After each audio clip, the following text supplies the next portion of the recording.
Sikmura, naapektahan yung atay. May mga non-steroidal anti-inflammatory devices, drugs. Mabisa po gamot yan, mabisang gamot, pero ang daming rin side effect. So minsan it's over-prescribed, well, it's over-given, no? Tsaka napakarami sa atin self-prescription. Yun nakakatakot po. Pakonsulto kayo sa doktor, huwag kayo magse-self-prescribe kung gano'n katatapong po na gamot. Alalay kayo. Bago kayo magpatuloy, we've got some questions already coming in. 0905-523-0272. Good AM, Pastor Ray. Tanong lang po, kung masama po ba sa buto ang uminom ng kape?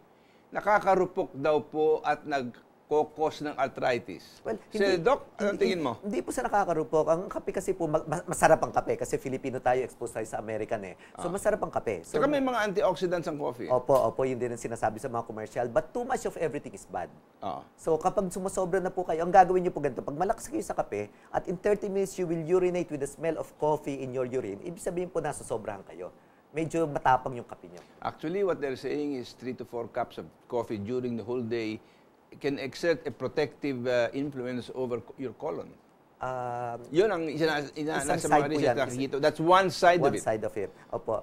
Pero kung ikaw naman umiinom ng 10 basong kape isang araw, Totoo po yan. Merong ganon. Nakaka-dehydrate yan nakakatanggal ng... Hanggang hindi natatapos po yun sa coffee maker, hindi na po uubos, tuloy na iinumin yan. Tuloy-tuloy inom. Ginagawa niyo parang agway tempo yung kape. And maraming cascade. If you are dehydrated, one of it is extreme. So coffee is good. But extreme of that will dehydrate you. And it will cause a lot of problems. One of it is hypertension, arthritis, musculoskeletal disorders. Kasi may caffeine yan, hindi ba? May caffeine. It makes you, it energizes you, but also makes you nervous. It will cause palpitations. Tapos po yung mga sinisikmura agad, ganyan po mga problema. Pag nasusobrahan. Hindi lang yun. Madalas, pag umiinom ng kape, katakot-takot na puting asuka lang nilalagay. Yun na rin po yun. Alam mo, sabi ng isang kaibigan ko, nung nandun sila sa New York, punta sa coffee shop. Ginawa niya, binuhos niya yung isang ganyan ng kape, na asukal, tapos doon sa kape, tapos hindi niya ginaganon. Tapos sabi sa kanya, ba't mo ginagawa yan? We're helping the sugar industry in the Philippines. Saka ano baka tumamis? Kanya lang po. Ito yung isang bagay na kailangan nating makita. Mabuti pa, panutsa ilagay mo doon sa kape kaysa doon sa refined sugar. Tama ka para mas mabisa at mas healthier for you. In fact, the more crude you take into your body, the better. So brown rice is better than white rice. Brown sugar is better than white sugar. Correct. And then Muscovado, panutsa, yan. Brewed coffee is better than instant. Pero siyempre kung anong available kasi ang instant coffee may mga chemicals na hinahalo dyan to make it instant, to produce it. From 0915-348-9025. Lee Xavier of Antipolo City. Good day, may advantage ba ang pure natural water na may halamang gamot kung nanunuyo ang plema? Salamat. Opo, syempre. Kasi the water itself hydrates the phlegm. Opo, hydration. That's one. At po, so yung sabi kong 3 liters. Pero may oras na wag iinom po ng maybe we can discuss sa dito later na po. So 3 liters na dapat inumin. Kung gusto niyo maglagay ng anything herbs you want, it's okay. Pwede maglagay ng sambong, pwede maglagay ng lagundi o kaya oregano, common yan sa probinsya.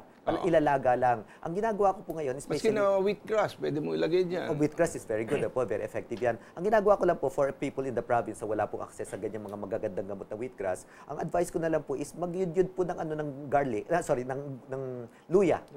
Po, so ginger. Kasi po sa labat yan Ano yung dilaw na luya? Pwede pong dilaw, pwedeng ordinary. Kung ano pong available. Kasi po ano yun? Dudikdikin mo? Well, ang ginagawa ko na po gine-grade ko po para mas fine siya, maraming surface area. Tapos pakukuluan ko. Mga 15 minutes na pakukuluan. Tapos po, yung i-filter ko yan, dadali ko yan sa kliniko. Kaya may baon na ako. Kapag medyo nainitan ako, iinumin ko. Di siyempre, guguhit sa lalamunan. Di maghahanap ako ng chaser. Di tubig yung chaser ko. Di nare-reach ko yung aking quota ng 3 liters per day. Ayun, ganun pala ang paraan ni Doc para makainom ng 3 litro isang araw. From 0917-582-3400, I'm Ramil, 27 years old. Bakit po pumuputok tuhod ko every time na bumabaloktot po or nakaupo lang po? Almost 3 years na po ganun. Ano po ang gamot? Una-una, sakit ba yun na pagka gumanong ka, nag-click? Yung tuhod mo, yung braso mo, yung balikat mo. Is that a disease? Makikita po sa mga viewers ngayon, look at Kuya Ray. Tignan niyo po siya, hindi siya sumasandal. That's one concern po natin na kapag sumasandal po, nagkakaroon tayo ng deformity sa anatomy. Yung spine natin saka yung hips, kapag palaging sumasandal, mga nanonood ngayon ng TV, huwag kayong sumandal. Sabihin niyo po, may epekto po ito mamaya. initially sasakit ang likod. That's expected. Pero po pag tingnan niyo si Kuya Ray, sanay na siya, hindi na sumasakit ang likod niyan. At pag nangyari po yan, yung palagi nakabaluktot, pag tayo, sumasakit mo, wala po yan in due time. Kailangan lang patigasin yung paravertebral muscles that support the back to maintain us in an upright position. Is there any real explanation kung bakit nagkakaroon ng tunog? Kasi it's like, papuputukin mo yung mga daliri mo. And I don't think the doctors have ever really, some say, na ito daw, yung tunog na yun because gas is released or something is released. But nobody's been able to really say what causes it, no? Kasi wala namang makakita kung ano nangyari pag ginaganon mo yun. Pero yung pumutok yung minsan, yung mga makaramdam ko kayo, is a fairly common thing, no? As a matter of fact, ang sarap ng pakilasa mo pag napaputok mo Di ba? We do it in our clinic, kasi nga, before we do the acupuncture, dapat ma-release muna ang joints. So that's what we call as meridian rebalancing. So kapag bago na, ito na yung karayom, pag nilagay lang ang karayom lang, and that is done in China. Pag acupuncturist ka, puro karayom lang. Yung gumagawa ng tuina or acupressure, sila rin gumagawa yung magkahiwalay. In my clinic, we combine the two. Okay. Ibig sabihin po, bago ako maglagay ng karayom, kaya po paluwagan muna ang bara, at pag wala ng bara, isang karayom lang is enough to drive away all those problems. Kaya po nangyayari po maraming karayom kasi maraming bara on selected sites, kailangan po damihan. Kaya ang Pilipino, ayaw ng maraming karayom. Ayaw ng maraming karayom kasi kung minsan po, I've had experience with acupuncture, no? Naalala ko, nagpupunta pa ako ng Binondo para magpa-acupuncture. Gagaling naman po yung mga nandun ang problema lang doon, pagpasok mo doon, medyo hindi masyadong hygienic yung lugar. Yeah. But there are many other practitioners of acupuncture dito ngayon kung saan mo na makikita na very hygienic. Hey, sinisignal na naman po ako. We have to pause for a few reminders. Huwag po kayong mawawala. Sasagutin natin ang inyong mga text in just a little while as we continue our discussion.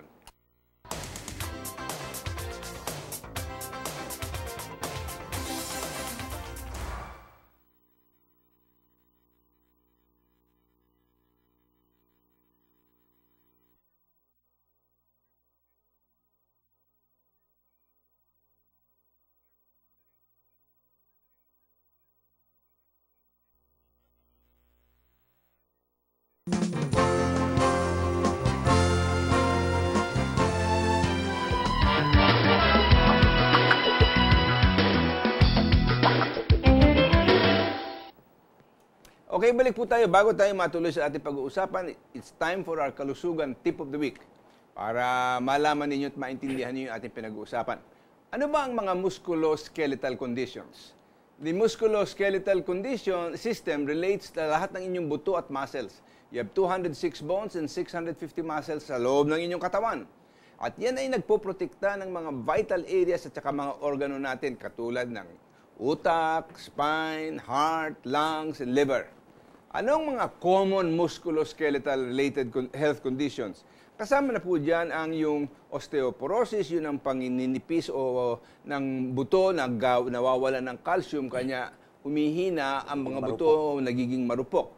Meron dyan osteopenia, osteoarthritis.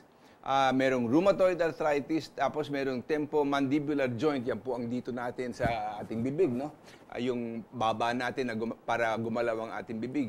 Nagkakaroon din minsan ng mga dental disorders, tapos pati MS or multiple sclerosis kasama na dyan, tapos yung scoliosis at saka tendinitis. Yung scoliosis naman po yung pagbabaluktot ng ating spine.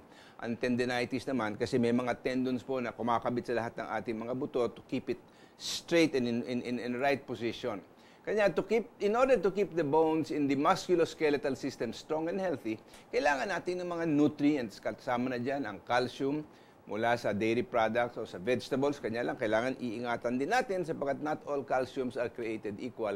Some are more easily absorbable than others. Maski na nga itong vitamin D, talaga po, ang good source nito ay sunlight. Kanya lang, huwag ka naman kayo magbilad sa araw ng buong araw. 20 minutes in the morning, in the early morning sun is fine. But if you must supplement with vitamin D, you get the D3 variety of vitamin D sapagkat yun ang pinaka-bioavailable na form of vitamin D. Kasama din ng sodium, phosphorus, and other minerals. Okay, so yun po ang ating masasabi dyan. Marami din namang mga super immunity foods to improve musculoskeletal conditions. Ano yung mga pagkain na mabuti dyan? Broccoli, mataas sa calcium, helps maintain bone density. Ang carrot, may vitamin K, helps build the bone. Dark leafy vegetables, yung pang dark na maibang berde, which are high in calcium and vitamin K.